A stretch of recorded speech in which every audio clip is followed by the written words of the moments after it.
Good evening, fellow DFS Jaggers. Welcome to another special episode of DFS Jags Fantasy Football Stream. We have a very special episode today, which we'll get into in a second. Before I get into that, please like, comment, subscribe to the channel where you can get all of our content, golf and football content, which we will be doing weekly moving forward. Once again, my co-host for the Fantasy Football podcast here, I got Mr. Chris Caldwell. How you doing, Chris? Awesome, Rick. Excited about today's topic. Sleepers are where you make your money. Yeah, so today we're going to be discussing a bunch of what we call sleepers. I guess the definition for a sleeper, I would say, is someone who you're going to draft at towards that back end of your draft and who we think that could potentially lead your team to be a league winner if they, play beyond their late round projection. So these guys, and basically rounding out your team builds, and if they blow up and have a great season, then they could end up leading you to win a league. Do you have any other input on what a definition of a sleeper is, Chris? Yeah, man. I think general strategy is the first couple rounds of the draft. You typically don't want to lose your league, so to speak, in the first couple rounds. But once we get after like round 10, 11, you throw safety out the window and you go try to make picks that can win you your league. Players like last year, Justin Jefferson. If you drafted Justin Jefferson late in your draft, you probably finished top 3 in your league no matter what. So we are looking for those type of players. People that, in 3 or 4 weeks, if they don't work out, you don't have a lot of stock in them, cut bait, find someone new who you like. So that's kind of players we're talking about today. Yeah, I think another word that people use is the word flyer. These are the type of people towards the back end of your draft. A sleeper could be anyone. Like last year, I think someone like Stephon Diggs, for you Bills fans out there, was a sleeper. He was drafted pretty late, and he ended up being like a top 5 wide receiver last year, and could won a lot of people like leagues or got you to the championship and stuff like that. But this is like players that you may not have heard of, not the household names like Ezekiel Elliott and Odell Beckham. These are not the names that everyone knows, that we're going to kind of dive into a little bit here today and give you a couple names that, could, stash on your bench for a little while, see how they're playing. And like Chris said, if you're not feeling them, you can always drop them and not, feel too bad about dropping them compared to like someone you're drafting towards the top end of your draft. So let's get into it. I'll go first actually. So we both made a list of 5 sleepers at the running back and wide receiver position. We're not going to talk about quarterbacks or tight ends because pretty much everyone knows those names and who you're going to draft. I think we're going to talk about the main skill position here, which is running back and wide receiver. So we both made a list of 5 running backs and 5 wide receivers who we think are draftable towards the end of your draft to take a flyer on. And the first one for me is going to be Gus Edwards. He is the backup, quote unquote, backup running back for the Ravens. He is very good. I think he rushed for 1,000 yards last year. He maybe it was the year before, I'm not sure, but he plays a position on a team where they're running the ball 80 to 90%, like 80% of the time, 70% of the time. And we know that J.K. Dobbins is going to be the front horse guy for the Ravens, and Lamar Jackson are going to get the bulk of the carries. But in my opinion, the first thing is that Gus Edwards is a great handcuff for J.K. Dobbins. If J.K. Dobbins gets hurt for whatever reason, Gus Edwards is going to be thrust into the RB1 category week to week. Second of all, even if he's not hurt, J.K. Dobbins, even as a backup, they run the ball so much that he is fantasy viable, even, in your flex position, even if you're, struggling on a bye week and you need somebody to fill in your RB2 position. Gus Edwards can get you that 10, 12 points to get you a winning week that week. So I really think that,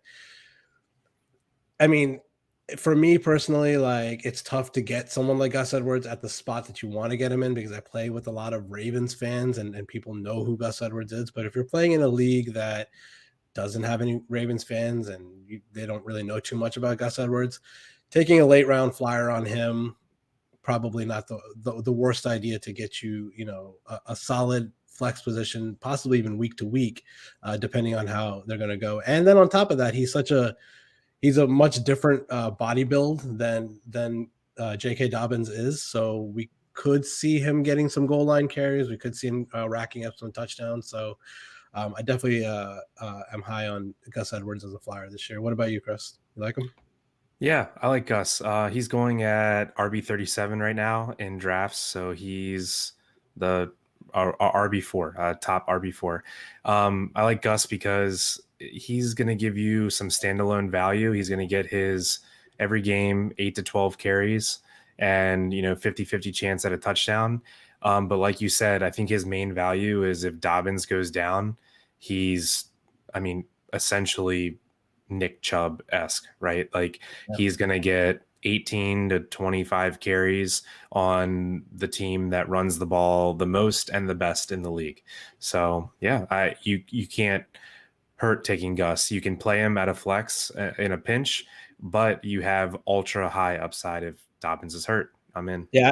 I think the one thing that's different about Gus Edwards compared to someone like Tony Pollard or somebody that's a backup running back on the Cowboys is that even though Tony Pollard is a good handcuff, I don't think he's viable as a flex play or even an RB2 play week to week. I think Gus Edwards is because of the rushing volume that the Ravens are implementing, that they have been implementing for the last 2 years since Lamar took over at quarterback. So this offense that they're running makes Gus Edwards, even though he's getting 10, 12 carries, a game maybe, I feel like the Ravens, their run zone scheme, their zone scheme, their rushing attack is so good that he can definitely pop a 15, 20-yard run at any moment in time. And that's what makes him fantasy viable week to week. Yeah, like him. Like the pick. All right. Who's your first guy running back? Cool. So my first later round sleeper running back is Phillip Lindsay. Phillip Lindsay is, I believe, RB1 on the Texans.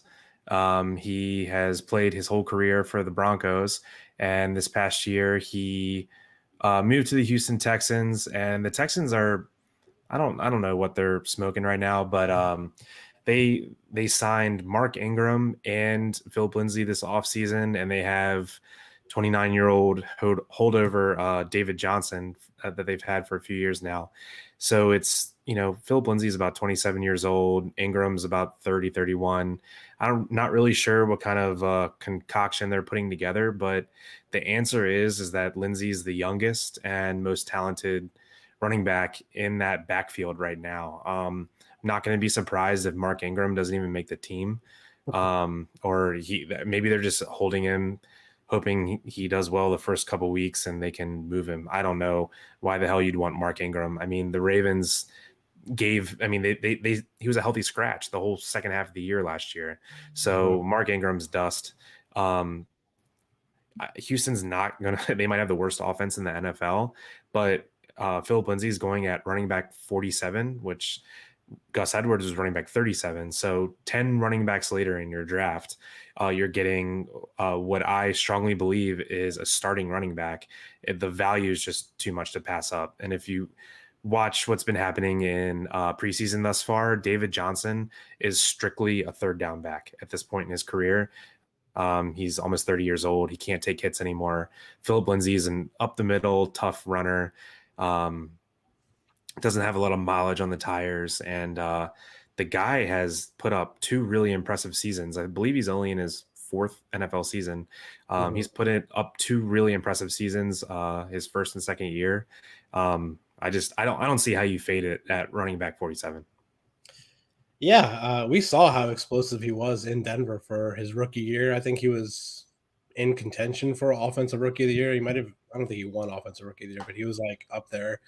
My one thing with Phillip Lindsay is I don't know. Maybe it's just because I saw him do this in Denver, and then Denver tried to phase him out of that. But I see him more of as a pass catching back, like a third down pass catching back. So, is he that guy that's going to carry the ball every down, your whole workhorse, first, second, and third down? I don't know. I mean, from what I'm hearing out of Texans camp, that guy sounds like it's going to be Mark Ingram inexplicably because the guy is dust. He's even just as much dust as David Johnson is. So, um, yeah, do you see him being that between the tackles ball carrier? Oddly enough, yeah. He Phillip Lindsay is an odd study because he's a really small guy. He's like, I'm just guessing here. I think he's like 5'8", 5'9", like 210 pounds. So he's like kind of a tiny, like muscular build, but he's not really like nimble outside the tackles or with his hands. And David Johnson's probably like one of the top 5 receiving backs in the past 5 years. So I think if they're doing in the preseason what they want to do, Johnson on third downs, keep his body fresh, don't get him beat up. And Lindsay's he's like a bulldog, like little grinder in between the tackles. So I don't think he's going to pop off many 100-yard games. I don't think he's going to score 10 touchdowns. Trust me. But if as a flex play, getting him at running back 47, Yeah. probably around 12 or later, I'm not passing up any starting running back. I don't care what team he plays for. Yeah, and one thing we didn't mention is that the Texans, I believe, are absolute garbage this year without Deshaun Watson possibly playing a game for them. I don't know if they're going to even win a game this year, but that means they're going to be behind a lot and they're going to be throwing the ball a lot. And I think Phillip Lindsay coming out of the backfield, he does have that reception floor where he could catch you like 4 or 5 balls a game potentially and get you to double-digit fantasy points in one game. Yeah, I can way too easily see by like week 7 or 8, David Johnson and Mark Ingram are just giving up on football when the Texans are 1-7. So yeah, let's speaking of receiving backs, let's hop into your next guy, who's on a new team this year. Yeah, so my next guy is RB52. Looks like he's going in draft, so he's right around like a few spots after Phillip Lindsay on average. So my next guy is Giovani Bernard, and this pick is just for me. Giovani Bernard was on the Bengals for the majority of the last like 4 or 5 years. I think the majority of his career, and now he's on the Bucks. So this pick is purely a gut pick on Tom Brady and what I've seen Tom Brady do over his career in New England with James White, especially. I'm comparing Giovani Bernard to what James White was in New England. So we know that James White was a fantasy viable option, probably the only fantasy viable option in New England when Tom Brady was there at running back. So we know that Tom Brady loves throwing to his running backs. And I think Giovani Bernard is the guy. Is he going to be the guy that carries the ball between the tackles? No, it seems like that's going to be coming down to Ronald Jones or Leonard Fournette. But I think third down passing catchback games where they're behind, where they need someone to catch a couple balls out of the backfield. I would never suggest drafting Giovani Bernard in a standard league, but in a PPR league, I think he's a pretty good option just solely based on what I've seen from Tom Brady in his career passing to the running backs. Yeah, this is a pure Tom Brady play. If you were to do it, you nailed it. In a standard league or even a half PPR league, I don't want anything to do with Giovani Bernard. And even in a full PPR league, I think he's a fine pick, but you have to realize what you're drafting. So you're drafting Giovani Bernard as a safety valve. If you have some injuries or you're having some bye week problems, Giovani Bernard is never going to score you 25 points in a week. He's never going to be that running back that ends up hitting and wins you your league. He serves a purpose on your fantasy team, and he's going to have a safe floor, especially when the Bucks are playing another high-scoring team. Maybe like in a dome, they might be trailing. That is the time you take all the Giovani Bernard. So that's a crowded backfield. So just know a good stat line for Giovani Bernard for a week is going to be 5 carries, 25 yards, 5 catches, 50 yards, and a TD. That's going to be his best stat line of the year. probably. Yeah, that's a ceiling basically. Yeah. And if you need that in a pinch, it's not the worst thing in the world. Yeah. And we even saw it last year when Joe Mixon got hurt for the Bengals and Giovani Bernard was thrust into the RB1 slot on that team. He can't carry that load. He just doesn't. He's not RB1 viable. But as a flex play in a pinch, when in a game that's going to be maybe a high scoring game, pay attention to those over unders out there for bucks. That he could definitely catch a TD or rush for a few yards. So definitely a sleeper that I like just purely based on in PPR leagues. Yeah, I dig it. All right, so my second guy, I'm sticking with the same trend as Phillip Lindsay. Phillip Lindsay was running back 47. I'm going Malcolm Brown here. Malcolm Brown's being currently drafted at running back 57 in fantasy drafts. And I'm going to say it. I think he's the starting running back for the Dolphins this year. Wow. Myles Gaskin is going to be the highest scoring fantasy option on the Dolphins. Myles Gaskin's being drafted around running back 24, 28 area, something like that. Malcolm Brown will be the goal line back for this team.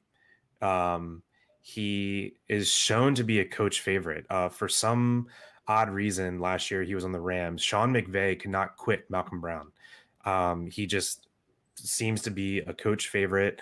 I don't know what it is. He must do the small things right. He must pick up blitzes. He must, always fall forward for extra yards. But Sean McVay loved this guy, and the Dolphins sought him out in free agency. And Myles Gaskin is not a 15 plus carry a game guy. He's not going to be that. He's a scat back. He's undersized. He's a very good receiver. I honestly believe Malcolm Brown could get 7-8 touchdowns this year. Again, he's like Phillip Lindsay. He's probably not going to ever eclipse 100 yards, but I think there's going to be that random game where he gets 50, 60 yards on the ground and has 2 touchdowns. So it's probably going to come earlier in the year before Gaskin really gets rolling. And then they have some younger guys. They have Salvin Ahmed, and they drafted a guy named Jared Dokes, who's a rookie. But I think early in the year, if you go light on running back in your drafts, scoop up Malcolm Brown in the last round and get a couple good weeks, because I truly think it's going to happen. Wow, saying Malcolm Brown is going to be the starting running back for the Dolphins is a pretty hot take, I think. Yeah, I'll be really interested to see what happens with the Dolphins backfield. It seems like a lot of people in the fantasy world are high on Gaskin this year, and I personally don't see it. We saw him have some good games last year, but I like Salvin Ahmed too. Like I feel like it's a crowded backfield, and even when they had what's that guy's name? Kalen Ballage. Remember that guy, Kalen Ballage? Mm-hmm. We thought he was going to be the main running back there, like a Malcolm Brown type running back, but he never did anything. So I don't know. I mean, yeah, I guess so, but it's a confusing situation for me. I don't really know what's going to happen with the Miami backfield. Me personally, I'm avoiding it, the whole backfield at all costs. But yeah, I guess if you have a conviction that Malcolm Brown is going to be a starting running back for the Dolphins on a team where we can see them scoring a considerable amount of points, especially if you're someone like you that's high on Tua this year, yeah, Malcolm Brown's a very good pick then. Again, temper your expectations. I think it's pretty similar to the Lindsay take, right? He's not going to ever get more than 15 carries in a game. He's never going to eclipse 100 yards, but I think he's going to be their goal line back, and I think he could have 7 or 8 touchdowns this year. So take that how you want it. He doesn't have high upside, but if you kind of took some risky running back picks and you want someone that might be a little more solid in the early weeks of the year, then I think this is your guy. Now, my next 3 picks after this for running back are going to be complete opposite. They're going to be no safety whatsoever, no floor, but I think they have a high upside. So when you're looking for sleepers, you have to understand what kind of sleeper you're taking. Is it someone with a nice floor that you can rely on, or is it someone that could score 20 points all year long, but could blow up. So just think about that. Yeah, I completely agree. All right, so let's go to my next guy. So I'm going to put a little asterisk on this, and my next guy is right now currently getting drafted at RB60, and it's Justin Jackson for the LA Chargers. The asterisk that I'm putting on here is that I want you to wait until, if possible, wait and see what happens with the battle between him and Joshua Kelly.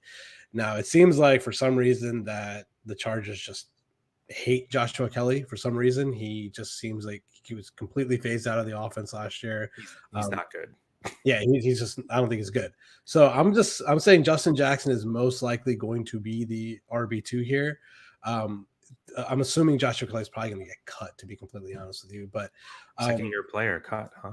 Yeah, I think so. So I will see. I mean, maybe one of those healthy scratches again, but he was a healthy scratch a few times last year. I know because I had him on my dynasty team. But the reason why I like Josh Jackson is I've seen the guy run, and he's a good running back, and I like Austin Eckler. I do. Is he an RB1 in my eyes? Maybe, maybe not. I don't know. I think they're going to be chucking the ball a lot.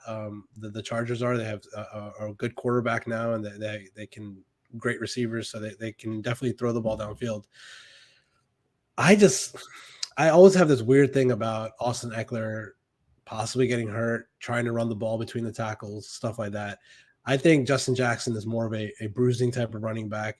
And I think that Austin Eckler is not going to play a full 16 games this year, 17 games this year. I think there's going to be a few weeks during the year where Justin Jackson is going to carry the bulk of the carries and be the main featured running back in that offense. But you have to take that with a little bit of a grain of salt. Like I said, this is a sleeper. You kind of want to see how the backfield shakes out there the first couple weeks. If they come out the first couple weeks or 2-3 weeks and they just look like they're 100% Austin Eckler and they're just force feeding him the ball like all the time, then yeah, Justin Jackson's probably not the best play, and you can drop him at that point. Can I give you my take on Justin Jackson and that team in general and see if I can change your mind here? Sure, go ahead. All right, so Eckler, I mean, I think we all agree he's running back 1A for that team. He's small. So here's my take on that backfield, and I'm glad you brought Justin Jackson up, even though he's pretty much a full fade for me in drafts. Now, why I said it that way. So I want everything to do with the Chargers RB2, but right now the Chargers RB2 is between Justin Jackson, Josh Kelly, and Larry Roundtree, who they drafted in 5th or 6th round this year. So Justin Jackson's been out hurt. And I think I have this weird feeling if anyone gets cut from that trio, I think it's Justin Jackson. So here's my thing on that. I want to own the Chargers RB2, but I am, instead of wasting a draft pick, I am going to be all over whoever scores that first goal line touchdown in week 1 or week 2 between Jackson, Joshua Kelly, and Larry Roundtree. Whoever they put in for the most goal line carries in the first 2 or 3 weeks, spend fab money on that. So that's my take with that backfield, because I'm not drafting a person if I'm one out of 3 sure that he's going to have that role. But isn't Joshua Jackson getting drafted in leagues? Like, isn't he? He's not going undrafted, is he? I think a lot of people kind of have my take on it.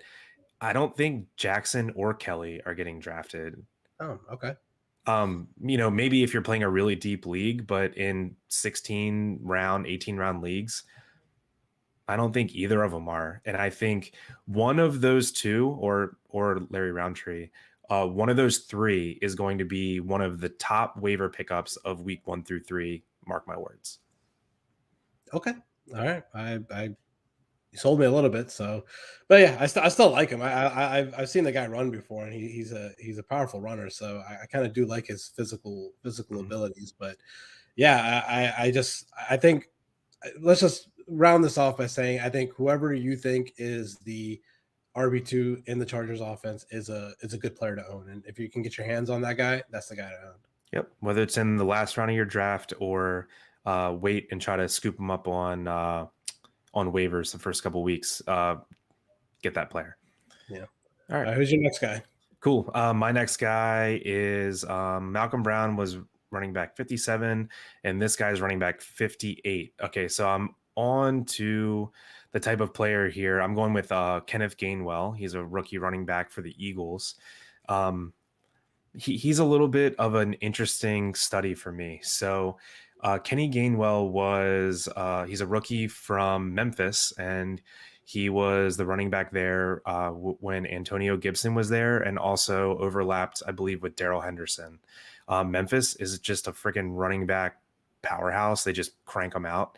Gainwell sat out last year, which was really odd because I think he had close to 2,000 yards the year before. So someone must have told him, dude, you're getting drafted really high, or he was just really afraid of COVID. I don't know which one, but typically a lot of people that sat out were really high draft prospects.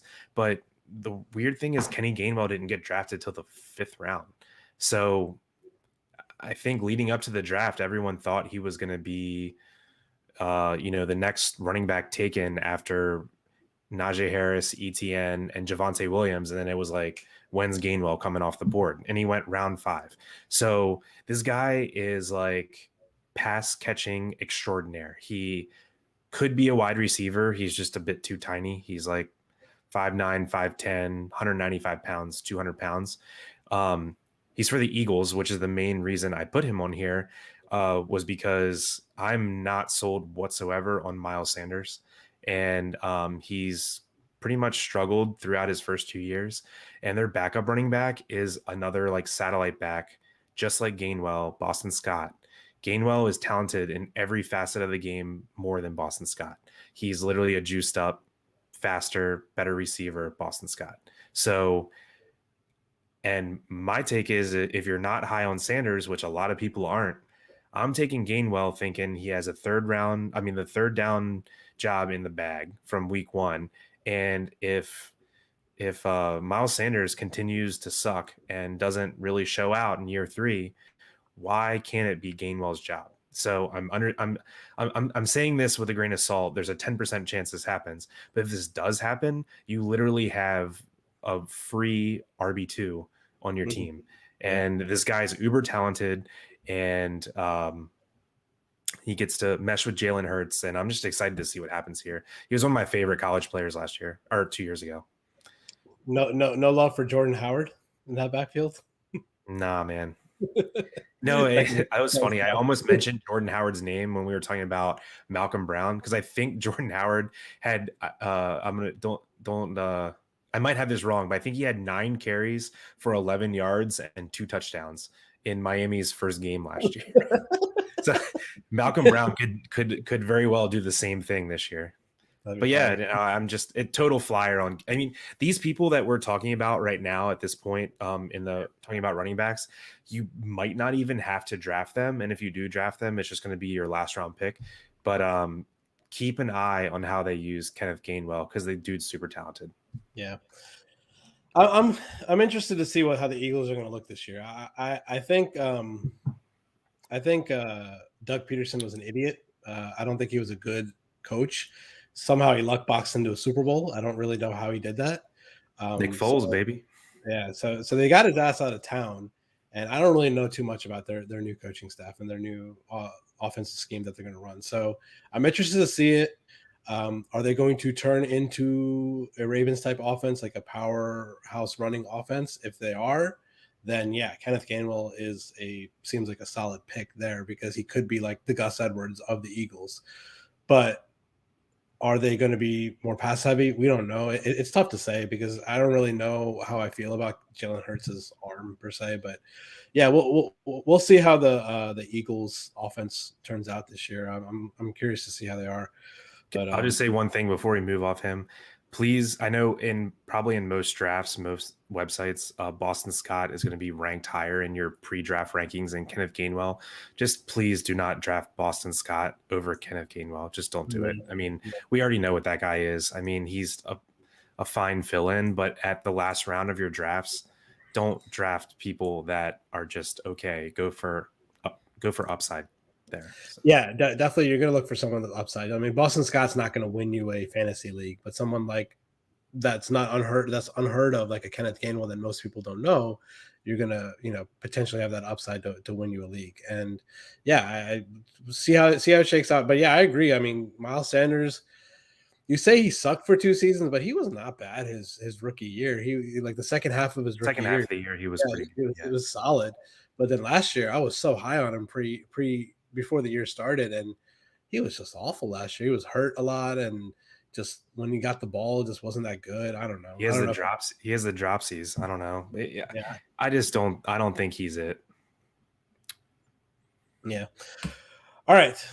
My next guy, this is going to be my 4th running back, and this is just purely based off of recent news. I'm going to go with Carlos Hyde for the Jaguars, RB 64. He has so obviously we know Travis Etienne out for the year, Liz Frank injury. So Carlos Hyde is basically, go Clemson. By the way, Trevor Lawrence did not look good in that preseason game the other day against the Saints. He looked pretty trash. But anyways, that's for another time. They just named him the starter today. Yeah, I saw that. But I mean, what are they going to do? He's the number 1 pick. Of course, he's the starter. Gardner Minshew, baby. Yeah. All right. Anyways, what's his name again? Carlos Hyde. Carlos Hyde, that's his name. Ohio State product, and we know who the head coach is for the Jags. Urban Meyer coached him in college, loves Carlos Hyde. We know they have a good relationship. Is he the RB1? No, but there have been times, there have been bursts and flashes in Carlos Hyde's career where he's proven that he can be the RB1 in an offense. And if James Robinson is going to split time or anything with someone in the backfield, now it seems like it's going to be, barring if they trade for anyone or anything like that. But it looks like the RB2 position is locked up for Carlos Hyde on that team. And he could definitely, in my opinion, eat into James Robinson's carries a little bit, especially because he is kind of a coach's favorite on that team. And I think he's obviously not as young as James Robinson. He's obviously not as talented as James Robinson, but he's a good thing. You could get a good fill in and maybe get like 8 to 10 carries in a game. I could definitely see something like that happening with Carlos Hyde. Yeah, he's I feel like Carlos Hyde is like the thorn in fantasy players' side that just never goes away. He's always that running back that like is getting enough carries to screw over the running back that you really want to do good. But he's not doing enough for your fantasy team. Exactly. So Carlos Hyde is just the guy just lives off like 8 to 12 carries a game. Yeah. He's, he, like you said, he's just a coach's guy. He does a lot of things right. He's 29 years old. He's not going to break any long touchdowns. I'm assuming you put this here because ETN's gone. Carlos Hyde goes from RB3 to RB2, and at running back 64 off the board, you can get an RB2. I mean, you kind of have to take it, right? So, definitely. Again, just know what you want. If you're looking for some safety on your bench, or if you draft James Robinson, it's a great way to close out your draft and draft Carlos Hyde. So, not bad. Agree. Yeah, I don't really have much else to say. This is just purely based on the ETN news and how he's not going to be the other back in that backfield anymore. If he was still there, I would not even remotely think about Carlos Hyde. But with him gone, I think in that backfield, we could definitely see a little bit of a possibly maybe like a 65-35 split in that backfield. Maybe that sounds about right. Maybe that's fair. Yeah, I dig it. So my next guy is based off. Actually, I was going to pick him regardless of the current news, and I had already picked him. So I put him on my list, and then I saw the trade news this morning that Sony Michel was traded to the Rams, and then I literally did a little fist pump. So I've been watching this guy. in preseason. I believe he has 4 touchdowns in 2 games. Rhmadre Stevenson for the Patriots. I know the Patriots is like the place to go where running backs die in fantasy football. So everyone is super scared off by having a Patriots running back. But they did trade Sony Michel to the Rams today. So the Patriots backfield now looks like this. Damian Harris, who I like a lot, Rhmadre Stevenson, and James White. They also got rid of Rex Burkhead. So the 2 annoying players of Sony Michel and Rex Burkhead are gone. They're going for youth for their main running back. Damian Harris is entering his 3rd or 4th year, and Rhmadre Stevenson is a rookie. Rhmadre Stevenson, I believe, has 4 touchdowns in 2 preseason games, and one of them was like a 91-yard touchdown, I think. He's just super impressive, man. I mean, this guy, I'm spitballing here. I believe he's like 6'1", 6'2", 240, 245. He's a freaking tank. And he just reminds me of LeGarrette Blount, but I mean, he doesn't just run into the center and fall forward for 4 yards. He has nimble feet. He has no long speed at all, but he is like, can really make people miss. So, I don't know. I mean, he at running back 69, he is worth a shot on the last round, or if he's for some reason not drafted in your league, which could happen, you got to keep an eye immediately on how the Patriots are going to run their backfield. So, between Damian Harris and Rhmadre Stevenson, I think Harris is going to get the run early, but Stevenson kind of looks like the better back right now. I hate to say it, but you got to keep an eye on him weeks 1 and 2 to see how they're using him. Yeah, I don't think besides the Lions, oh my God, I have a devil cat back there. Sorry for that. But yeah, besides the Lions backfield over the last decade, I don't think there's a more tilting backfield than the Patriots. So they're just so weird. James Devlin gets like 3 touchdowns in a game and shit like that. So I don't know. It's always crazy to me to think that someone's actually going to be an RB1. And I know you're super high on Damian Harris this year, but man, it's a scary click. If that name's coming up for me in a draft, it's definitely a scary click to click a New England back. Yeah, I can understand how Damian Harris is a scary click for sure, because you're drafting him at a super high price, right? But that's why, like, I almost I'm going to change my take a little bit. I think I'm going to have more Stevenson in drafts than Harris, because I think there's a 30% chance that he's the lead back. And at running back 69 instead of running back 25 that you're going to pay for Harris, why would you not take the last round guy over the 6th round guy? So yeah. I think that's my play that I'm going to go with. Yeah, why not? Yeah, why not? All right, so my last running back that I want to discuss is Devontae Booker, currently RB71 for the Giants. I really like Devontae Booker. He filled in for me really well last year when Josh Jacobs got hurt on the Raiders. He had a couple games where he had double-digit fantasy points, and he's proven to me that he can handle that role. We even saw it for a few games when he was on Denver, that he can handle the role of being the RB1 on a team. Now, obviously, he's not the RB1 on this team. We know that Saquon Barkley is the RB1. How much do I really trust Saquon Barkley's health? Is he going to come back and be the Saquon Barkley of his rookie year? I don't know. I'm not as high on Saquon as most people are, but I've even seen him in some drafts like slip out of the first round, which is remarkable. But people are scared of Saquon Barkley. He's coming off of a pretty bad injury. Who knows if he's going to be ready for the first couple weeks? We don't know if he's going to. I mean, he looks like he started to do some drills and stuff like that, but I don't think he's going to be active for the first couple weeks. And if you're looking for a guy late in the draft that's going to be an RB1 on a team who I think can carry the load, Devontae Booker is a pretty solid pick. And he was pretty solid for a few games last year for the Raiders. Yeah. I think if you draft Barkley in the first round, you could definitely have worse last round picks than Devontae Booker, just in case Barkley, they'd say, well, we're not going to play him till week 3. Well, if you draft Booker in the 18th round of your draft, so it basically costs you nothing, just play Devontae Booker for 2 weeks and then cut him. I mean, it's a fine plan to And me. you don't even necessarily have to cut him. You can just stash him on your bench in case Barkley goes down again. You never know that. So I think that this is one of those situations where if Barkley gets hurt, he's thrust into the RB1 situation. Because is there any other competition there? I don't even know who else is in that backfield. That was my next question to you. I don't even know who their RB3 is. I really have no idea who it is. So it was Wayne Gallman last year, but he's on the 49ers now. Yeah, he's not on the team. I don't know.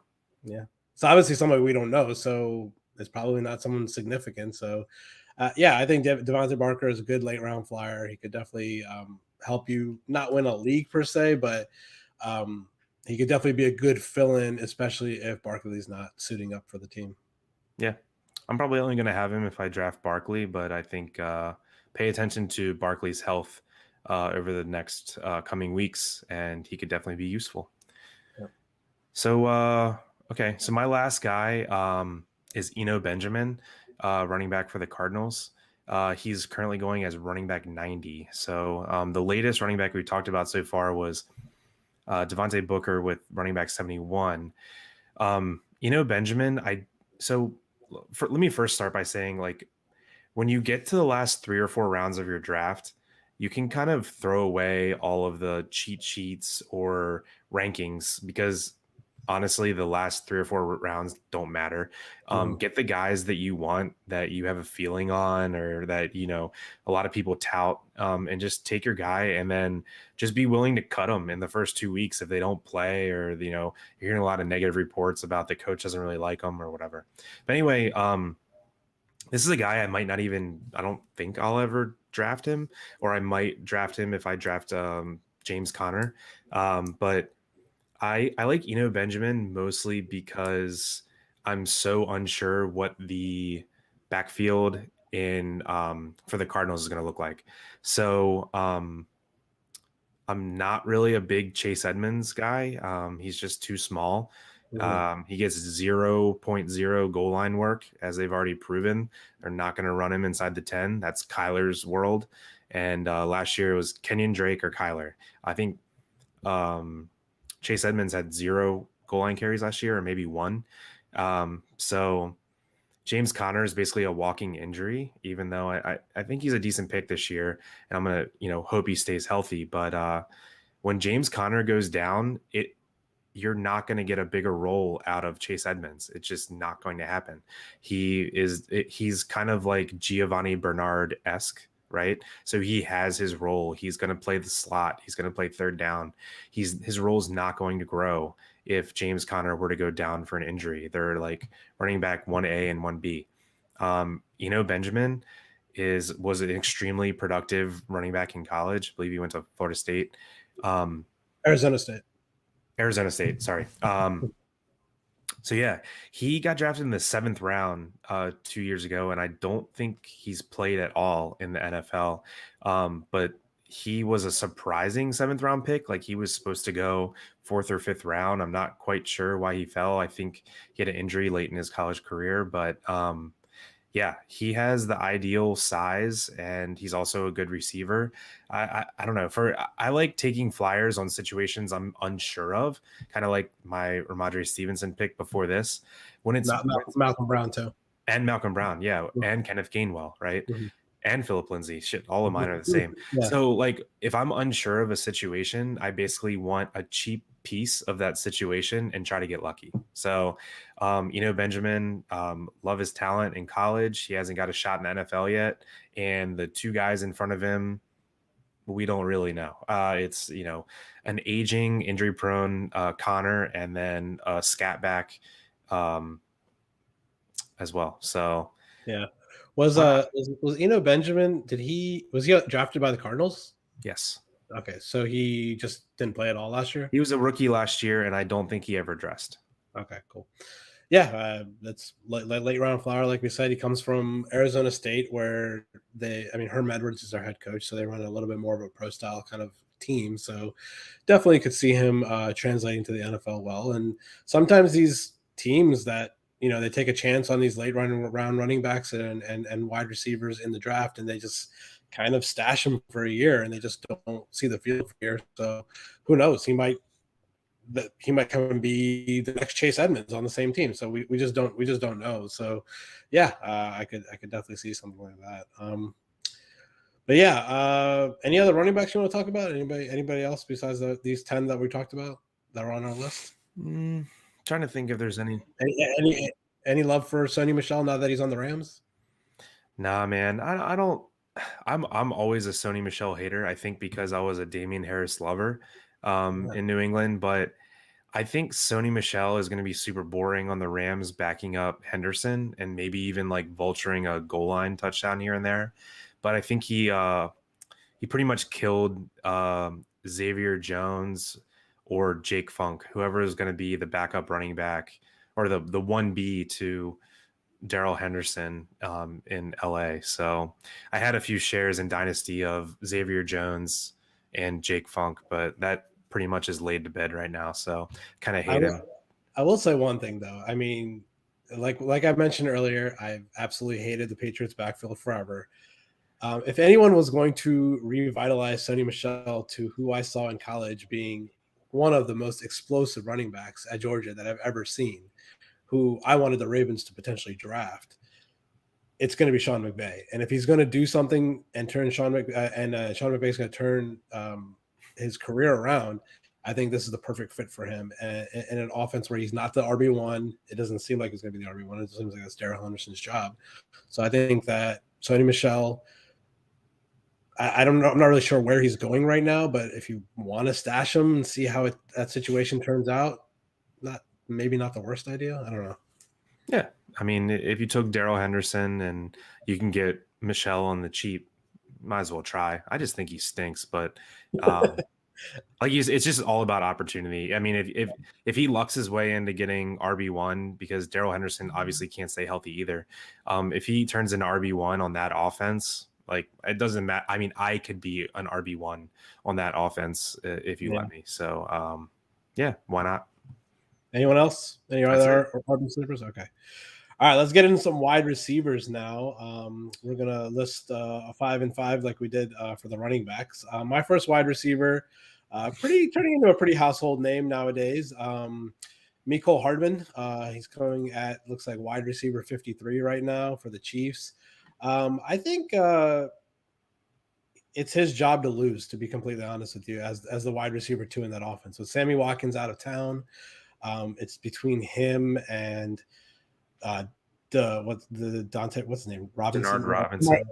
Demarcus Robinson. Yeah, Demarcus Robinson. Yeah, and then like Byron Pringle, the chip king, who I call him. Yeah, I think Mecole Hardman has showed us enough in his last couple years as a speed threat opposite of Tyreek that if defenses are going to load up and try to guard Kelsey and Hill and stop Mahomes, I think he could light up a second cornerback on a team, or if a team's not paying attention to him, he could be definitely open for some plays. So I think just in this preseason, I think he's locked in as that wide receiver 2 on the Chiefs, and taking him at wide receiver 53, which is your 4th wide receiver on your team, maybe even your 5th wide receiver on your team, he could definitely be a viable flex option week to week. I like Mecole Hardman this year.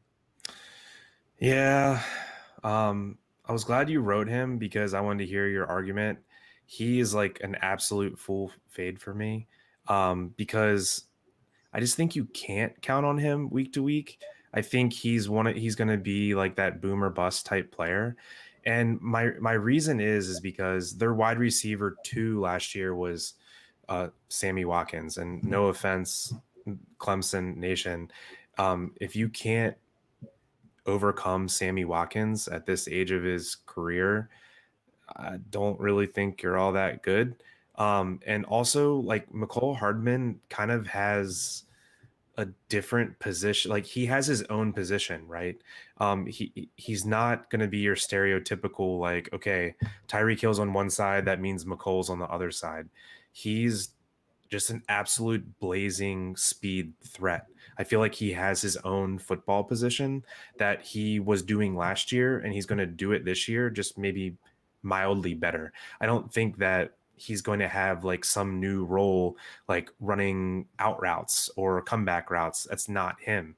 I mean, Yeah. he's like 4.3 blazing speed, going to beat the defense, once every 4 or 5 weeks for a 60-yard touchdown. That's who Mecole Hardman is. And Yeah. I don't think they're going to try to develop him into the Sammy Watkins, the possession type receiver that's going to move the chains. I just don't think that's him. That's not really a great reason to fade him. I just everyone says like, oh, Mecole Hardman's a wide receiver too, but I just think he is who he is. He's not. There's no way this guy's going to get like 100 targets this year. It's just not the position he plays. No, he's not gonna get 100 targets, but I don't know. I just think having a piece of that Chiefs offense in that wide receiver 2 spot is not the worst thing to have, like as your wide receiver 5 or 4 on your team. So I'm definitely high on Mecole Hardman more than you are. All right, go ahead and tell me your first wide receiver. I'm gonna let my cat out of my room. All right, so my first wide receiver sleeper is from Buffalo Bills, Emanuel Sanders, going at wide receiver 67. So Emanuel Sanders, he's a wily veteran, man. So this guy, I feel like he's disrespected everywhere he goes year after year, and he just does nothing but produce.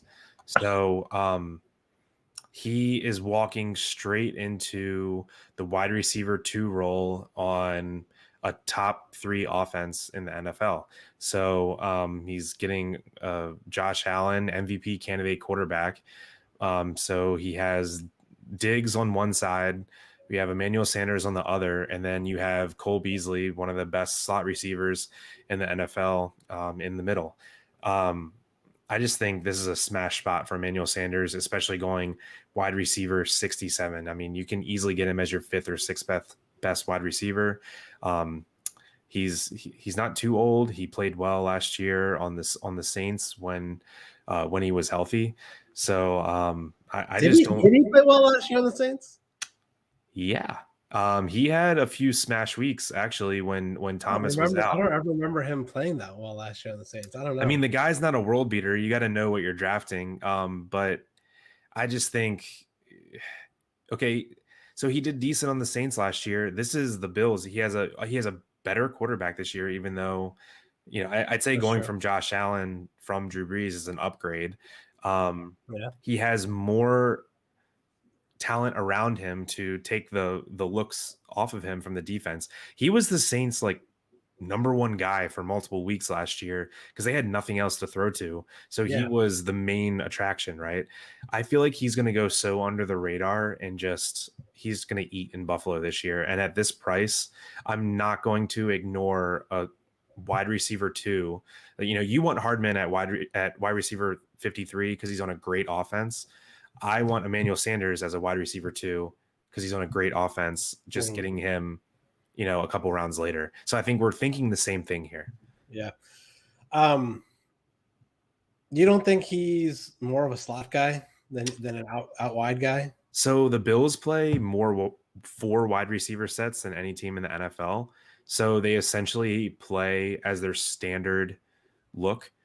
2 outside guys and 2 slot guys. So Cole Beasley is their main slot, and Gabriel Davis will be. I love Gabriel Davis. Yeah, I mean, but he's very different than Emanuel Sanders. So Gabriel Davis is like 6'3", and he's like a long strider, like kind of like a deep threat and like a red zone threat, like a jump ball guy. Emanuel Sanders is just that savvy, get some first downs, savvy in the red zone route runner. So I don't know. I just feel like this is super sneaky and no one really realizes that he could finish. They have no tight end to speak of in Buffalo. So you don't like Dawson Knox? Really athletic guy. I just don't think he knows how to play football, unfortunately. I mean, trust me, if he was any good, they'd be using him because they're using, I forget who they're, Isaiah McKenzie is like their red zone weapon. Yeah. So they're like, I think their standard look this year is going to be 4 wide with 1 running back. It's going to be Diggs, Gabriel, Cole Beasley, also super underrated slot receiver. I almost put him on this list, Yeah. and Emmanuel Sanders. So I think Beasley will get a lot of targets, but they'll be low average depth of target. He's just the around the line of scrimmage slot guy. But I think Sanders is a sneaky play because I've heard absolutely no one talk about him this offseason.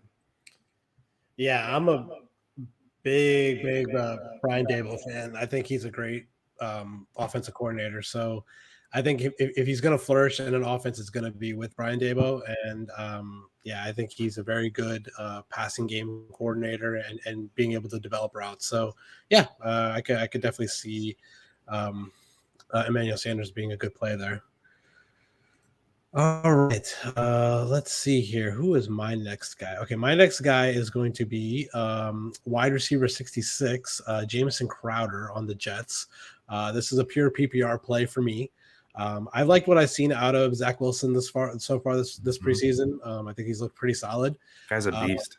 Yeah, he looks really good. And I think Jamison Crowder, like you said, he's going to play that Cole Beasley role on this team like he always does, and he's just going to be a PPR machine this year. I think Corey Davis is going to be the main outside threat, like outside wide receiver, and then Jamison Crowder is going to basically load up in the middle of the field there, and then when Zach Wilson looks out and can't find a wide receiver, I think Jamison Crowder is going to be that safety blanket for him to throw in the middle of the field, and I could see weeks when Jamison Crowder has like 9, 10, maybe even like 11 catches potentially.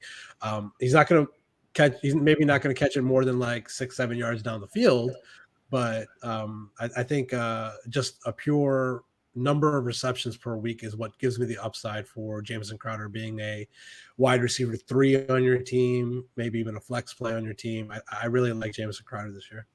Yeah, man, me too. Drafting him a ton in best balls because I think the Jets offense is really underrated. I mean, they got Robert Saleh as a new coach coming from 49ers. He's a disciple of Shanahan. So I think Wilson looks outstanding in the preseason. I actually saw a dynasty trade the other day. Wilson for Trevor Lawrence straight up. Wow. Yeah, I mean, I wouldn't have done it, but Wilson looks incredible, man. And I feel like their weapons are just underrated. They have Corey Davis, who's being criminally underdrafted. He's had great years the past couple of years, and he's now the alpha number 1 in that offense. They have Crowder, who is their veteran presence in the slot. And then I like their other 2 receivers too. I mean, Denzel Mims, when he actually played last year, averaged almost 20 yards a catch. And the guy is just an athletic freak. So I'm giving him a shot to bounce back this year. And then they have Elijah Moore, who was a 2nd round draft pick rookie, which people absolutely sweat to death. But I'm with you, man. I'm drafting Crowder. I'm not betting that he has a better year than Elijah Moore, but I am at the price because Elijah Moore is going so far ahead of him in drafts, and I just don't know why. I think the value there is for Jamison Crowder for sure. Yeah, for sure. I think people just think like, oh, it's the Jets. So, you're getting discounts on these players. So yeah, draft. If you want a safe player on your bench, go for Crowder, and also check out Corey Davis too. Yeah, I like Corey Davis this year. He looks like him and Zach Wilson have a good connection right now. And I think he's definitely solidified the wide receiver 1 spot on that team. So I think they're going to be probably playing from behind in a lot of games, throwing a lot. So they've taken a couple big injuries on defense. So I don't think they're going to be able to stop anyone on defense. So they're going to be in a lot of shootouts, and you like to play fantasy players that are going to be what I think in a lot of shootouts. So yeah, I mean, I don't think you can go wrong with Crowder or Davis or any of these Jets receivers, except Denzel Mims. I don't know. I'm not too high on him, but we'll see. He's not on my list or anything, but I'm keeping an eye on him and see how they use him. But just know what kind of receiver you're getting with Crowder. not a league winner, but he's a solid bye We, week we, fill-in. we've seen him like rack up PPR receptions in Mhm. Washington, and where was he before Washington? I don't even remember. But yeah, he was drafted by the Redskins. But yeah, I think it was. Yeah, out of Duke, right? Yeah. So yeah, I like Jamison Crowder. He's a solid play. Yeah, man, I dig it. Okay, so my next guy is one of my favorite players to draft this year. It's Bryan Edwards from the I almost said Oakland Raiders, from the Las Vegas Raiders, and he's going at wide receiver 74. So we're getting towards the last 2 or 3 rounds of your draft here in the players we're talking about.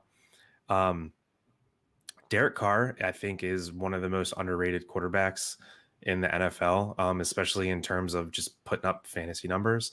Go check his game log at the end of the year last year. The guy's just super solid. And I see no reason why Bryan Edwards is not this team's number 1 wide receiver.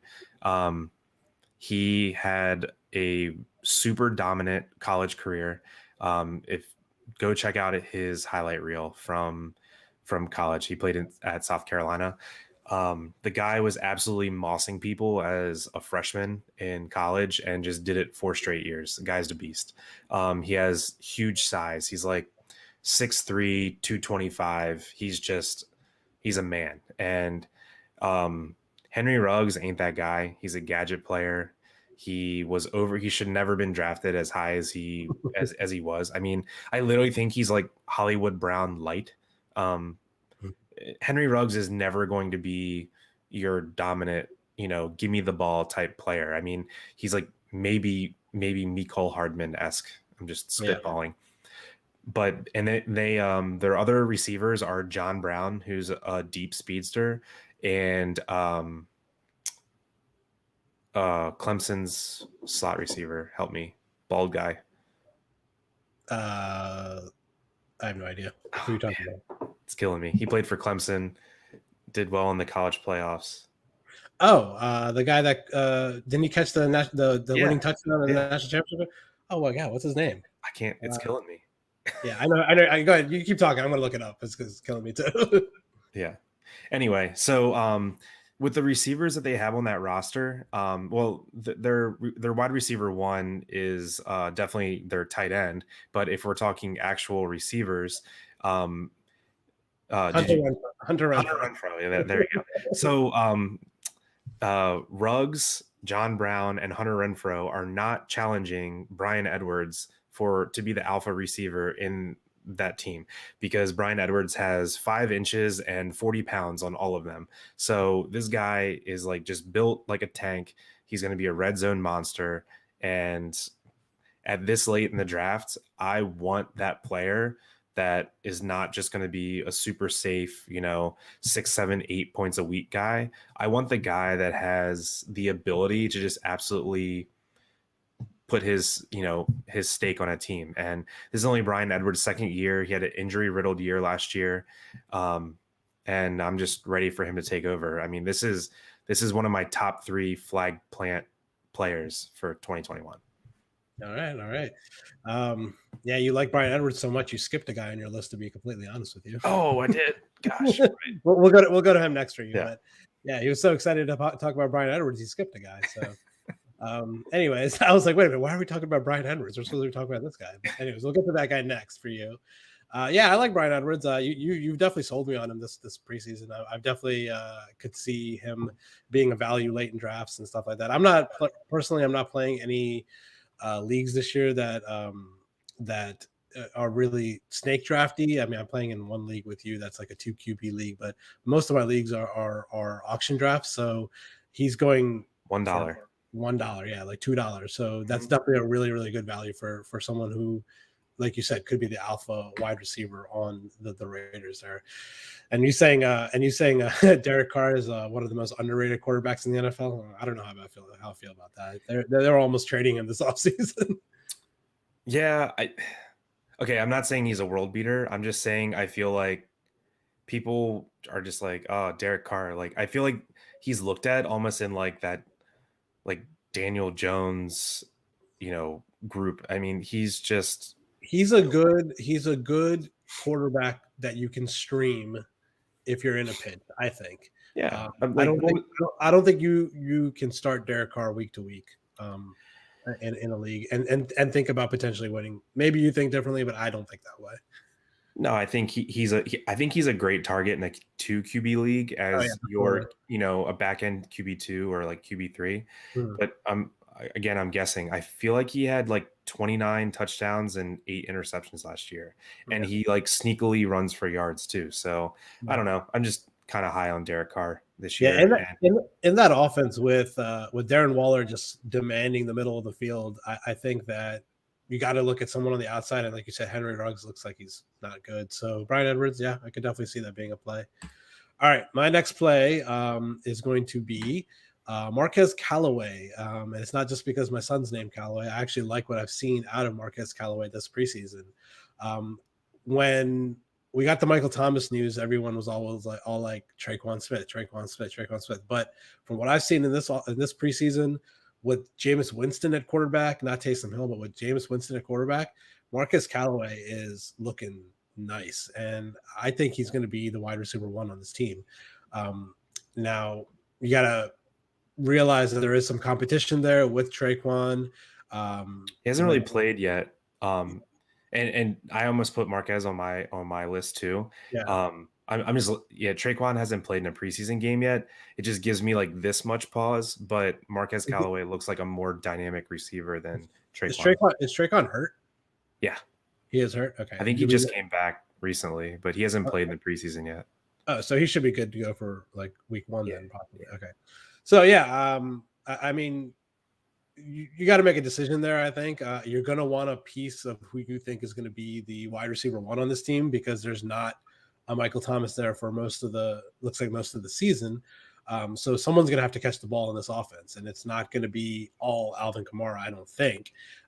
They may give the ball to Alvin Kamara in every single play. We don't know. But with Jameis Winston at quarterback, with Sean Payton, who likes to throw the ball, they're definitely going to be throwing the ball a lot. And I think that for my piece of the pie, I'm going to be drafting Marquez Callaway. If you feel more comfortable drafting someone like a little bit more proven in commodity like Traquan Smith, go for it. But I think with the upside with Callaway that I've seen him make some magical plays this preseason, I think I'm going to be going with Marquez Callaway this year.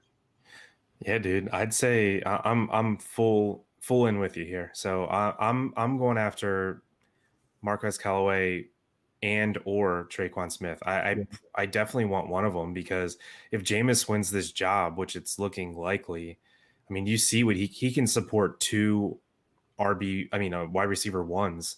I mean, we've seen it before. Yeah, so I'm not saying these guys are like the level of talent as Mike Evans and Chris Godwin in Tampa, but the guy just loves to chuck the ball down the field. So Marquez Callaway had 2 long touchdowns the other night in the preseason, and Traquan Smith is a tall, fast, long striding deep threat. So get a piece of this Saints offense, because their tight end just got hurt in the game the other night too. So Adam Troutman's out 1 to 3 weeks. They're on life support. So if Jameis starts, you can take it to the bank that one of those 2 receivers has 100 yards and a touchdown week 1. Yeah. We know that offense, it runs through Kamara. We know that, and Michael Thomas when he's on the field. But right now, in the state of this offense, the way it is at this very moment, with no Michael Thomas, that you got to go to someone in that offense. And I think you can't go wrong with either one of those guys. I'm liking what I see out of Callaway, so that's my guy. Yeah.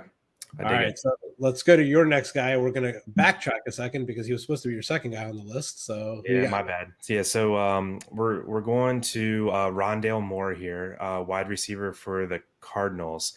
He's currently going at wide receiver 68, which is just 1 spot after Emanuel Sanders, who is wide receiver 67.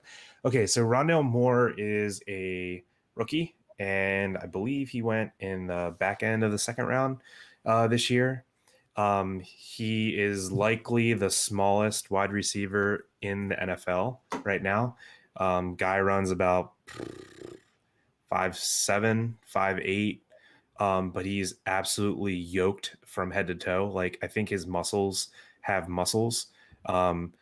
Google Rondale Moore squatting. The guy can squat like 600 pounds. He's just an absolute tank of a human being, and he is one of the most fun players to watch play. And that's part of fantasy too. I want players that I think are cool and I enjoy playing. This guy, so Rick, someone that I'll say that will remind you of, he's like Steve Smith's little brother. So you know how like Steve Smith Sr. just like played with like a chip on his shoulder and attitude. Well, Yeah. Rondale Moore will like run a reverse and then like instead of running out of bounds, just absolutely truck the safety and then like get up and just like walk over him and then like spike the ball. He's just Yeah. like a badass. So I feel like with Cliff Kingsbury, he's like licking his lips with Rondale Moore because everything with him is around the line of scrimmage until it's not. So they're going to set up screens to him, run reverses with him. And then he's so fast when the cornerback just like feels like he needs to play near the line, he's just going to take off down the sideline. And this guy, like for being 5'7", 5'8", he will literally jump ball people and like moss them. He's unreal. So you just have to watch Rondale Moore stats. I mean, highlights. Right. Yeah, he played at Purdue, and I think he opted out his last year. And really, the only time he was good was his freshman year, but he was like otherworldly, unreal. I don't know. In that offense, with Kyler being like a get rid of it quick type of QB, and Rondale Moore's area being like within 7-8 yards of the line of scrimmage, I'm pretty excited to see what he does, let alone he has no competition for wide receiver 2. Christian Kirk, they've given every opportunity. I just think he's not it. And AJ Green is way past his prime, and Larry Fitzgerald is retired. So give me all the Rondale Moore this year. I think he has a really nice PPR floor, and I also think if he adapts to the NFL really quickly, he's just like I don't know, he's like Percy Harvin-esque, he's like a toy. You can use him any which way you want. I think he's even going to take snaps in the backfield. So he's a cool player to see how they use him. Yeah, I like Rondale Moore. I kind of disagree with the whole no competition for the wide receiver 2 spot. You got Christian Kirk. I like Christian Kirk, to be completely honest with you. They also got Andy Isabella. I mean, they have a pretty crowded they have a crowded wide receiver room. And is he gonna fight his way to see snaps? I can't imagine them drafting him in the second round and him not seeing snaps. So I definitely think he's gonna play. But with DeAndre Hopkins demanding double coverage, I think this is a good potential year for someone like Christian Kirk or Rondale Moore. I don't like AJ Green, but it's a pretty crowded wide receiver room for me. If he's what you describe him as, he seems like he's going to be a good player. Just remember, so a thing I like to pay attention to is teams that don't have a tight end to speak of. I give their wide receivers a little bump in my rankings. Mm-hmm. Like the Bills don't really use a tight end, so that's why I really like Emmanuel Sanders and Gabriel Davis. The Cardinals had a tight end that they kind of used last year, and then they let him walk in free agency, and he's on Carolina, Dan Arnold. They have no tight end at all. I mean, they don't care to use one. So instead of, on that juiced up offense saying, okay, I'm going to let 3 wide receivers be relevant, maybe, and now you kind of have to let 4, right? Because you have no tight end stats to give away. You want to take a guess who their tight end 1 right now is on their depth chart? So the first name that came to my mind is probably wrong. I thought of Jermaine Gresham. Oh, actually, I know who it is. It's Max Williams. Max Williams. Oh, God, he's so bad. Or Max with 2 X's, former Raven. Yeah. Yeah. I was like, I just looked it up. I was like, holy shit, Max Williams is the tight end 1 on the Cardinals. Yeah, that's no tight end. Yeah, you're right. That is he might have 15 catches. Yeah, that's maybe he's not part of that route, that pass distribution on that team. So yeah, I'll do a little a preamble from my last guy, but teams that have 1 really good tight end or 2 really good tight ends, you kind of discount the receivers a little bit. Teams that have no tight end, you give maybe an extra receiver fantasy worthwhile. Yeah. So that's my Rondale Moore take. All right. So let's go into my next guy. It's going to be Nico Collins on the Texans. I really like him. I like what I've seen from him in college. I think he's going to be a good wide receiver in the NFL. He's on a shitty offense. Yes, we know that. Tyrod Taylor, not the greatest quarterback when it comes to throwing the ball. But besides Brandon Cooks, who else is on that team? I really don't know. I think Nico Collins is going to demand some passes this year, and I think Brandon Cooks is going to be the main wide receiver target in that offense, and they're going to defense is going to try to double cover Brandon Cooks because he's the only viable wide receiver, and I like what I see out of Nico Collins. I mean, he's I don't really have his measurables, but I remember watching him play in college a little bit, and he's a big boy. He's a big boy, yeah. So yeah. I think translating to the NFL, like I think he's gonna be a good receiver, and then he's going at wide receiver 92. I think that's what I saw. Yeah, wide receiver 92 right now. So he's free. Yeah, he's free. Yeah, basically. So taking a stab at him at the end of the draft, who I think is going to be wide receiver 2 on the Texans, is not the worst idea in the world. Yeah, man, he has alpha size, and he's like Bryan Edwards ish size. He just wasn't really a producer in college because he went where all talent goes to die, University of Michigan. Mm-hmm. So you can't really blame him for that. They have no quarterback to speak of for multiple years and a terrible head coach. So not really his fault. But yeah, I like Nico Collins. He's going to have the opportunity. They traded for who was the Bears receiver? That's Anthony Miller. And he he's hurt. Dislocated his elbow or shoulder. And he's going to be out for quite some time. So Nico Collins, even though he's a raw prospect, I think he's going to kind of be thrust in. Why not? I mean, they're likely going to be the worst team in the NFL this year, them or the Lions. So you might as well see what your guys have. And he has the size, so he could be the red zone target. I don't really think they have a tight end to speak of, so he's going to get some red zone looks. Yeah, I'm just looking at their depth chart right now, and it looks like his competition is Chris Conley and Kiki Kuti. So those are his competitions. I think he's probably going to be Cooks is on the outside. Kuti is a slot guy, and Nico Collins was definitely an outside guy. So Chris Conley is his only competition. Yeah. Cool. So I don't think it could go wrong if he's. I mean, obviously, if you want to maybe try to hit on these guys and draft them late in the draft, but if you don't feel comfortable wasting a pick on him, you could always see how he pans out the first couple weeks and pick him up in the waiver wire. Yeah, pay attention to snap counts and targets the first couple weeks on guys like Nico Collins.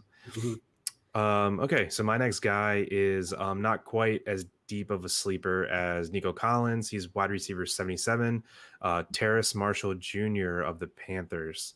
So Terrace Marshall, he played about a half of a year last year, and then he said F this, and he opted out the rest of the year because he was dominating, and he, I guess, didn't want to get injured. But Terrace Marshall is interesting because he was overshadowed at LSU by Justin Jefferson and Jamar Chase.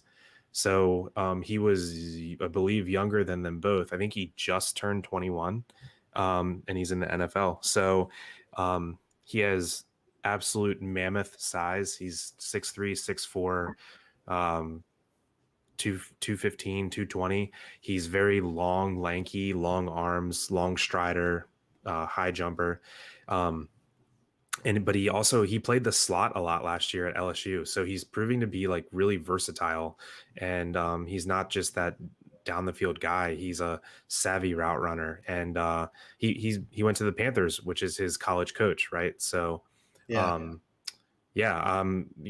drafted him in the second round. And when your college coach drafts you, it says a lot. So I'm all in on him. I don't know if you've watched him at all in preseason. Dude, the guy just has swag. I'd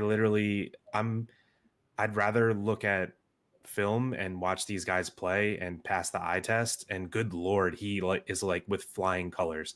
He is like the smoothest player. And he just looks unreal. And I know it's only been a couple games, but geez, like even his like 7-8 yard catches, he just has a way to do it silky smooth and with style. I think that offense is going to be a lot better this year with Darnold instead of Bridgewater. Checked everything down, and McCaffrey back with DJ Moore and Robbie Anderson also there to take some defenders away. I'm taking a shot on him. I think he's going to have a couple really good weeks. Yeah, I like the pick. I think he was pretty solid in college, and obviously, like you said, he was overshadowed by better wide receivers in college. But who knows? He could have been just as good if he played a full season last year with the likes of Joe Burrow and stuff like that. So, yeah, I like him. I'm just personally not a huge fan of Sam Darnold. I will see how he pans out in Carolina. If he actually lives up to that top 5 pick that he was taken at in the draft. Obviously, we know that he was terrible in the Jets, so we'll see how he pans out. If he's an upgrade from Teddy Bridgewater, we'll see. But yeah, that pass. I'm interested to see what happens with the Panthers this year. I mean, they have good wide receivers and they have good talent on that offense with CMC and DJ Moore and Robbie Anderson. So we'll see where he fits into that offense. Yeah, so the point I forgot to make was so they lost Curtis Samuel in free agency last year, who was their primary slot receiver, and I think Terrace Marshall is going to go. They're either going to put Terrace Marshall in the slot, and he's going to be like a really big slot receiver and almost serve as like a tight endy type person, or if I were them, I'd put DJ Moore in the slot and just let him eat people alive in the slot and put Terrace Marshall outside with Robbie Anderson. With Christian McCaffrey come out of the backfield, I have no freaking clue how you stop the 4 of those at one time. Yeah, that's like unreal talent everywhere. Yeah. All right, we're going to drop into our last guys for the sleepers. My last guy is going to be a name no one's probably ever heard of. It's going to be Tyron Johnson. He's the wide receiver 105 off the board at the moment. This is purely based on the fact that I think that Mike Williams. So Tyron Johnson is a wide receiver for the Chargers. I believe he is locked up the wide receiver 3 position. It seems like he's beating out Jalen Guyton in the preseason. The reason why I like Tyron Johnson, he's showing flashes this preseason. He looks good, and I think in that first game of the season, Mike Williams is going to catch a ball and he's going to get hurt. He's legit going to get hurt in the first couple weeks of the season at some point. And I think when Mike Williams gets hurt, it's not an if for me. It's when he gets hurt. Tyron Johnson is going to fill in as the wide receiver 2 on a team that is going to be throwing the ball a lot. And I think he's shown flashes to possibly show some upside to be if he's going to be the wide receiver 2 on that team, to be like a flex position player or a wide receiver 3 or 4 on that team. So I really like Tyron Johnson as a late round flyer. Obviously, you can wait and, if you want to be proactive and draft him, you can, or you can wait until Mike Williams gets hurt and then pick him up on the waiver wire. But I'm definitely going to be try to get some shares of him very, very late in drafts. Yeah, man. I'm glad you listed him because I almost did too. And it's funny that he's, what is he, wide receiver 105, and we both wanted to put him. So I think that's pretty high conviction there. I'm with you, man. Jalen Guyton was a guy I had my eye on super hard last year. Look this up. He played almost every down last year. He played something crazy like 85 or 90% of the downs, and then got like 30 or 40 targets. He had the lowest target share per snap of any wide receiver in the NFL. It's like, I'm so confused. I think so Jalen Guyton's super fast. I think they just run him down the field to clear out a safety, and that's his job. Like he just runs wind sprints literally 30 times a game. It's unreal. Like I've never seen anyone, they obviously don't like him. They never throw him the ball. Yeah. So I'm with you, man. Tyron Johnson, he did great at the end of the year last year. So yeah, he's got good size. He's obviously shown he has a connection with Herbert.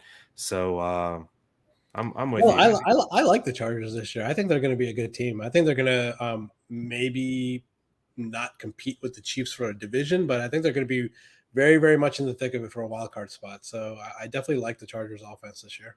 Yeah, Mike, who runs the channel, he picked them as I believe the last wild card, and it's a solid pick. I think they have an exciting offense. So like Rick said, if you want to wait and see how they use him week 1 or week 2, you just might have to battle some people on the waiver wire for him.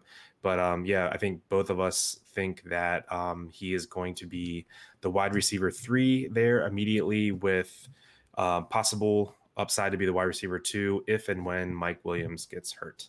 It's not an if, it's a win for me. All right, who's your last guy? Cool. So my last guy is just one of my funnest names in the NFL. I love this guy's name. DPJ, Donovan Peoples-Jones. So he is going off at wide receiver 100 right now. So just as deep of a sleeper as Tyron Johnson.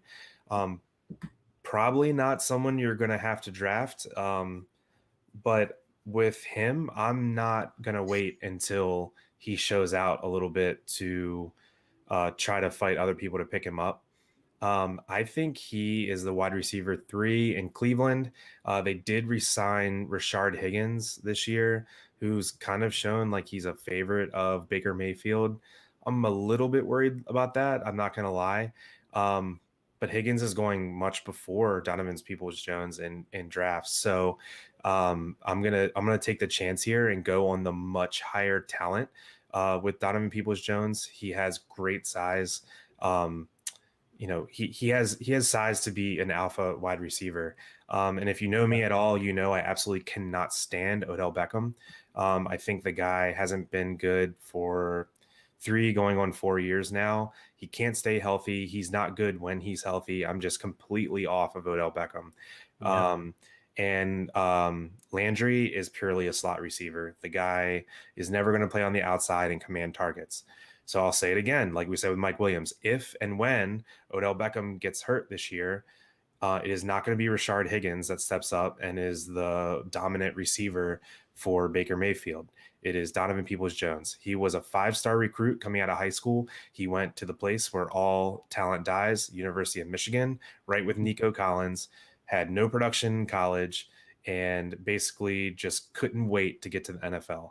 He had like 15 or 20 catches last year at 20 yards per catch and scored 2 or 3 times. So basically anytime they let him play, he was like, okay, I'll take that. And I'll also score a touchdown. So, he passes the eye test like crazy too. You got to watch this guy. He has the size. He has the speed. He can be a dominant receiver as soon as they let him. So, I'm a little bit higher on the, Browns offense, like most people are this year. They're going to score a lot of points. Yes, they're going to run the ball a lot, but running the ball a lot, just like the Ravens, when you run the ball a lot and you run it effectively, you get a lot of one-on-one looks down the field. Yep. Those looks down the field are not going to be to Jarvis Landry, and Odell Beckham's probably going to get hurt again. Donovan Peoples-Jones, if you want someone who has the ability to be, a dominant, X wide receiver, the likes of Bryan Edwards. I mean, Donovan Peoples-Jones is another name for you. So take a chance on him. Yeah, I like the Browns offense. I like that pick. I definitely prefer him over Rashard Higgins, just like you. All right, those are all our sleepers that we like to discuss with you guys.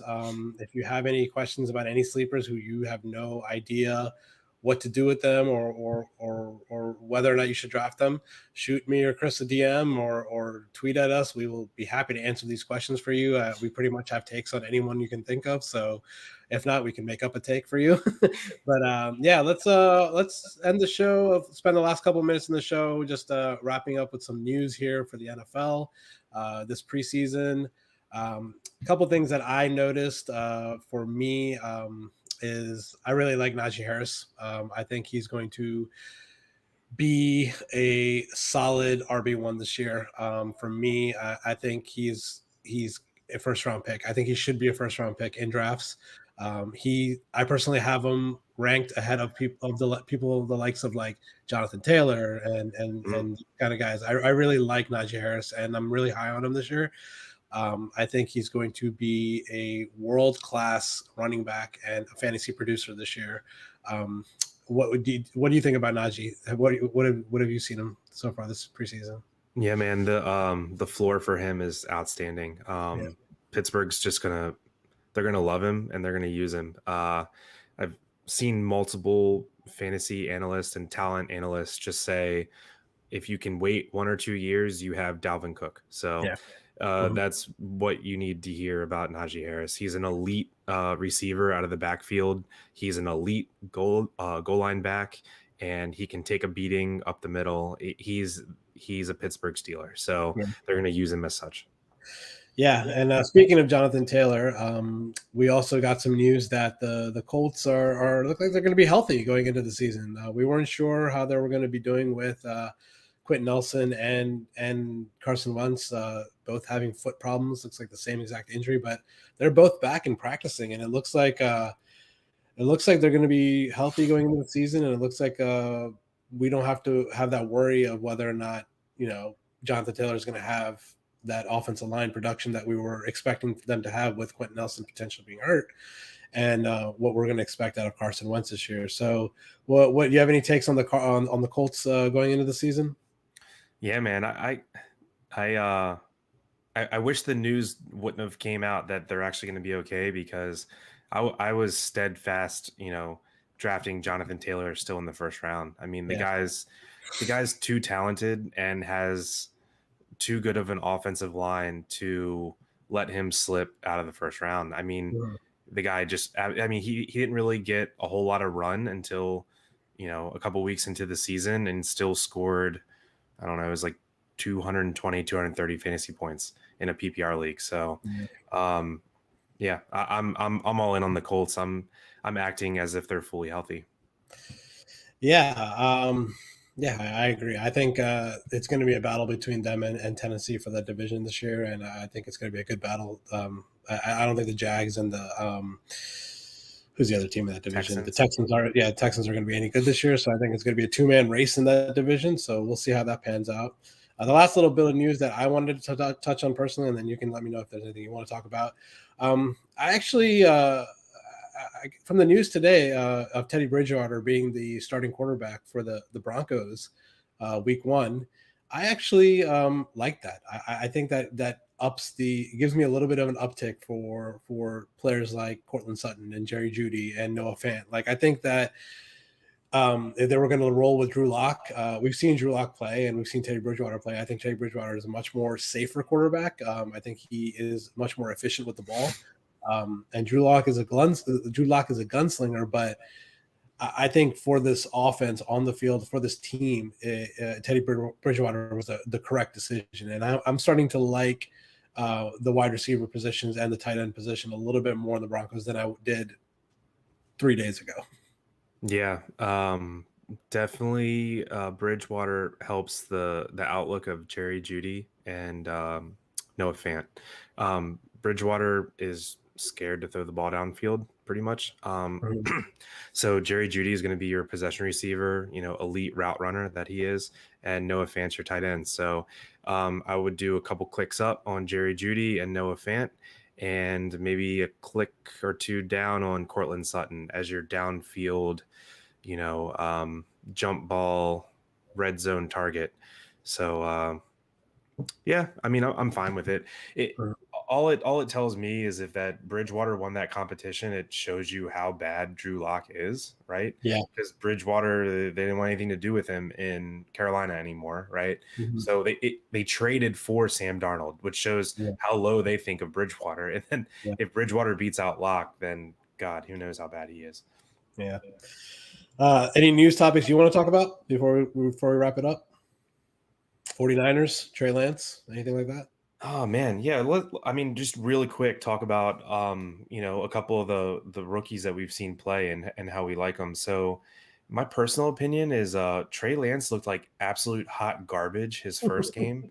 You kind of expect that. He's from a small school and he took off for COVID. He looked better in the last game that I saw him play against the Rams. Yeah. He looked better in game 2. He's not ready for prime time yet. I mean, I think his ceiling's super high, but I think you got to roll Jimmy G. Kyle Shanahan said today that he hasn't made a decision yet of who's going to be the quarterback starting week 1. So I'm expecting that decision in the next couple days. I'm thinking it's going to be Jimmy G, but I wouldn't be surprised if he took Trey Lance and started him just off the bat. That'd be a Kyle Shanahan move. He traded 3 first-round picks to get him, so might as well roll with him. I wonder what. So Justin Fields has looked it's crazy because I feel like the quarterbacks taken, there's 5 quarterbacks in the first 15 picks, right? So Yeah. I feel like Mac Jones has looked, dude, he's Mac Jones has been impressive. Very Mac impressive. Jones is literally Kirk Cousins with like Yeah. a little bit less mobility, right? I Yeah. mean, he looks great. Mhm. And Fields looks awesome. I mean, he's not seeing bright lights at all. I mean, he's fitting right in. And then he's not going to be the quarterback week 1. They already announced Andy Dalton's going to be the quarterback, but who knows how long that's going. Yeah, until halftime. Exactly. Right. Yeah, and then Zach Wilson, dude. Yeah, look great. The way he throws the ball is just so pretty. I can't stop watching it. He literally like doesn't even move his arm. He just has like this like wrist flick. I don't even. It's like Aaron Rodgers-esque. Mm-hmm. Yeah. So Trevor Lawrence has looked a little but they're probably giving him a super vanilla playbook, and they don't want to get him hurt. So Trevor Lawrence and Trey Lance. I'm not. We haven't seen much yet. I'm not too worried about Trevor Lawrence. I think he has the potential to be great, but the Jaguars are the Jaguars. We never know like if they're gonna pan out. So we'll see. We'll see how the last week of preseason games goes, and then we'll get into the season. This time next week, me and Chris I've already done a draft. We're in a league together next week on Tuesday. We're in a draft together, so maybe we'll chat about that a little bit on our shows next week. Next week we're going to be doing we're going to bring Tony on from the golf show, and we're going to do a AFC and NFC win total show. So we're going to go team by team and see what their Vegas win total is, and we're going to give some predictions on whether or not we think they're going to go over the total or under the total, and maybe give out some division winners and predictions. So we're going to do a separate show, I believe, for the AFC and a separate show for the NFC. So that should be fun to bring Tony on and see what he thinks. So far for the football podcast, it's just been me and Chris. So we'll get some of Tony's opinions also. And we'll see how this last week of preseason goes. I think the majority of teams cut down on Monday, I believe, maybe Tuesday of next week. So we'll have these 53-man rosters set probably by the time we shoot our shows next week. So we'll have a little bit of idea of who's been cut and if there's any big names that have been cut. So we can chat about that also. So before we go, anything else, Chris? Before we head out? No. Just think about when you're doing your draft super safe early if you can, and then later rounds really take some shots on some high upside guys that you won't be necessarily sad cutting them in 3 or 4 weeks if they don't pan out. So shoot for the moon and see what happens. Oh, I forgot one last thing I wanted to say was I think Mark Andrews is taking an uptick for me because the entire wide receiver core on the Ravens is hurt. And I think if someone's going to get the ball in that offense, it's going to be Mark Andrews. And I'm putting him on that tier with Kittle and Waller, I think, at this point. Wow. Okay. Yeah. I really like Andrews this year. Yeah, I don't hate that either. So cool. Yeah. Well, good show, Rick. And hopefully people grab some of these sleepers and go win some money, guys. Yeah. Good luck, guys. Bragging rights or some money. Yeah. Yeah, prime draft season right now. Good luck on your drafts. Hopefully you guys can nail some sleepers, and we will see you guys next week.